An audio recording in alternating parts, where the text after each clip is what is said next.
আসসালামু আলাইকুম। System academic কেয়ারের পক্ষ থেকে জানাই আন্তরিক সালাম ও শুভেচ্ছা। আমি শুরু করব ৮ম শ্রেণীর গণিত ২০২৫ সাল নতুন বই। বাট এই বইটা আগেও একই ছিল। আমরা এখানে অধ্যায় ১ এর ১৩ নম্বর প্রশ্নটি সলভ করব। দেওয়া আছে ৫, ১৩, ২১, ২৯, ৩৭। ২৯ ও ৩৭ কে দুটি বর্গের প্রথম কোশ্চেনটি দুটি বর্গের সমষ্টি। তাহলে ২৯ ক নাম্বার কোশ্চেন। খ নাম্বারটা হলো তালিকার পরবর্তী ৪টি সংখ্যা, তালিকার প্রথম ৫০টি সংখ্যা। এখানে একটা ট্রিক্স আপনাকে প্রথমেই শেখায়, যদি দূরের কোনো পদ চায় তাহলে আমাকে মাস্ট বি বীজগাণিতিক রাশি লাগবে। যেমন এখানে ৪টি সংখ্যা বলছে, বাট আপনাকে বীজগাণিতিক পদ দিয়ে বের করতে হবে। শুরু করলাম ক নাম্বারটি। ২৯ ৩৭ কে দুটি বর্গের সমষ্টি। ২৯ সমান আপনি দুটি মান লিখবেন, বাট সমষ্টি মানে যোগ আকারে। কি আকারে? সমষ্টি মানে কি? যোগ, বর্গ। তাহলে ২৯ এর আগে কি আছে? ২৫। তাহলে ২৫ আর ৪ ২৯ সমান হলো ৫ এর স্কয়ার। ২৫ মানে কি লেখা যায়? ৫ এর স্কয়ার, আর ৪ মানে ২ এর স্কয়ার। আর একটা ৩৭, ২৫ আর ৩৭ কে ৩৭, তাহলে ৩৭ মানে আগে যোগ দিতে হবে। এর নিচের কোনো মান বর্গ হয় ৩৬। ৩৬ যোগ ১ সমান হলো ৬ এর স্কয়ার যোগ ১ এর স্কয়ার। এটা এটা কিন্তু সমষ্টি, অন্তর বললে বিয়োগ হতো। তাহলে পরের কোনো মান নেওয়া লাগতো। এই বিষয়ের উপর আমাদের আরো একটা ভিডিও করা আছে। ওকে, ক নাম্বার কোশ্চেন। তালিকার পরবর্তী ৪টি সংখ্যা। তালিকার পরবর্তী সংখ্যা বের করতে গেলে আমাকে পার্থক্য লাগবে। তাহলে লিখি আমরা এখানে তালিকার সংখ্যা।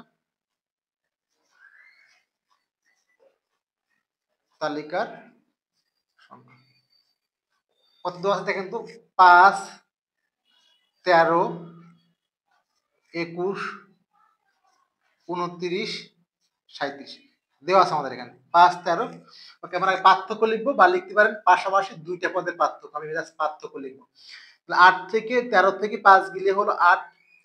এখানে ৮, ২১ থেকে ১৩ গেলেও ৮, ২৯ থেকে ২১ গেলেও ৮, ৩৭ থেকে ২৯ গেলেও ৮। আমার কিন্তু শেষ হয়নি, লিখতে হবে। তাহলে আমরা ৪টি পদ চাচ্ছি।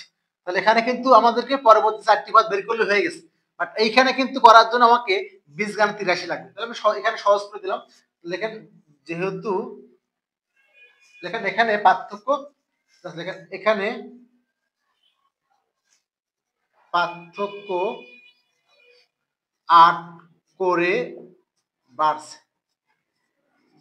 ওকে, এখন লেখেন অতএব তালিকার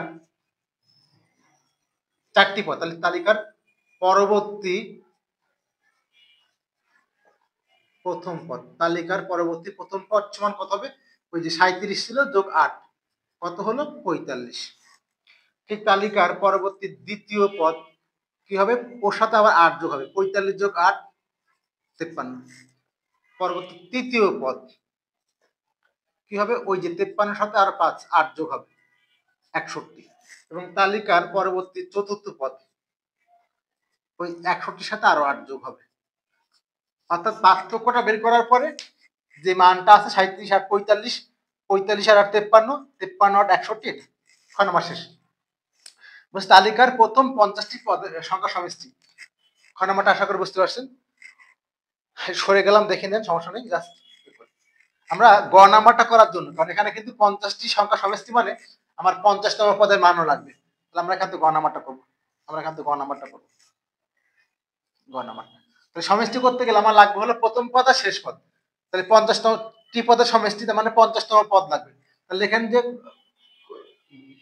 গ নাম্বার দিয়ে, যেহেতু পার্থক্য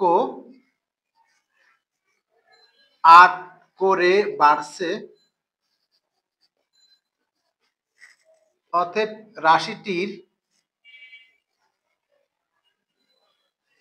রাশিটির কতম পদ বা বীজগাণিতিক রাশি সমান হবে ৮ ক। ওকে, ৮ ক। প্রথম মানটা কত? ৫। তাহলে ৮ ক, ক এর মধ্যে যদি আমি একও দেন, প্রথম মান কিন্তু ৫, পরেরটা ৮। এই যে ৫ ১৩, সরি, পরেরটা ৫, পরেরটা ১৩। ১৩। তাহলে আমাকে ৮ ক, ক এর মধ্যে যদি একও লিখি, ৮ একে ৮ কিন্তু হবে, বাট আমাকে ৫ হইতে হবে। তাহলে ৩ বিয়োগ করে দেন। ক এর মধ্যে ১ বসান, ৮ একে ৮ থেকে ৩ গেলে ৫, ২ বসান, ৮ দুগুণ ১৬ থেকে ৩ গেলে ১৩। এর জন্য আমাদের এই যে যেটা ব্যবধান আছে ওইটা দিয়ে কত ধরতে হবে? বাকি মান কম বলে বিয়োগ। কতম পদ চাচ্ছেন কি? ৫০টি পদের সমষ্টি। অতএব ৫০তম পদ, তাহলে ৮ গুণ ৫০ বিয়োগ ৩, তাহলে ৪০০ বিয়োগ ৩ মানে কত? ৩৯৭। আমাকে কিন্তু 50তম পদের মানটা লাগবে 397। ওকে, এখন বলছি যে 50টি পদের সমষ্টি, তাহলে আমরা জাস্ট মান লিখি যে সমষ্টি লিখে একটু যে 50টি পদের সমষ্টি, বা শুধু সমষ্টি বলছে সমস্যা নেই। প্রথম পদ যোগ শেষ পদ বাই হলো পদ সংখ্যা, সরি ভাগ হলো 2 ইন্টু হলো পদ সংখ্যা, পদ সংখ্যা। ওকে, প্রথম পদের মানটা কত? প্রথম পদের মানটা এখানে আছে দেখেন, এই যে 5, প্রথম পদ 5। একটু চাইলে আপনি লিখে নিতে পারেন, আমার জায়গাটা কম লিখে নেন। শেষ পদ কিন্তু এটা, শেষ পদ হলো 397। ওকে, ভাগ হলো 2, পদ সংখ্যা মানে কি 50টি পদের সমষ্টি, যে কয়টা পদ সেটাই হলো পদ সংখ্যা 50। তো এখান থেকে 397 আর 5 যোগ করলে 402, আর কাটাকাটি করলে হলো 25। দেন আমরা গুণটা করে নিব।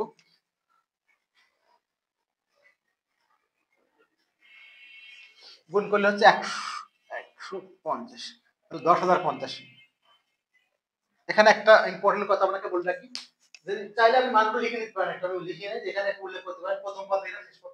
দেখেন আপনি যদি সমষ্টি চান লাগবে হলো প্রথম পদ আর শেষ পদ, এই দুটো মান। তাহলে এখানে 50টি পদের সংখ্যা মানে ওই 50তম পদের মানটাই লাগবে, এর মানে 50 আর 50টি পদের মান লাগবে। এই হলো আমাদের 13 নম্বর প্রশ্ন, অষ্টম শ্রেণী গণিত 2025 সাল। দেখেন 2025 সালের ম্যাথ, 2025 সাল নতুন বইয়ের ম্যাথ। এই হলো আমাদের 13 নম্বর কোশ্চেন। আশা করি বুঝতে পারছেন। সিস্টেম একাডেমি কেয়ারের পক্ষ থেকে আন্তরিক সালাম জানিয়ে শেষ করলাম আজকের মতো ক্লাস। আল্লাহ হাফেজ।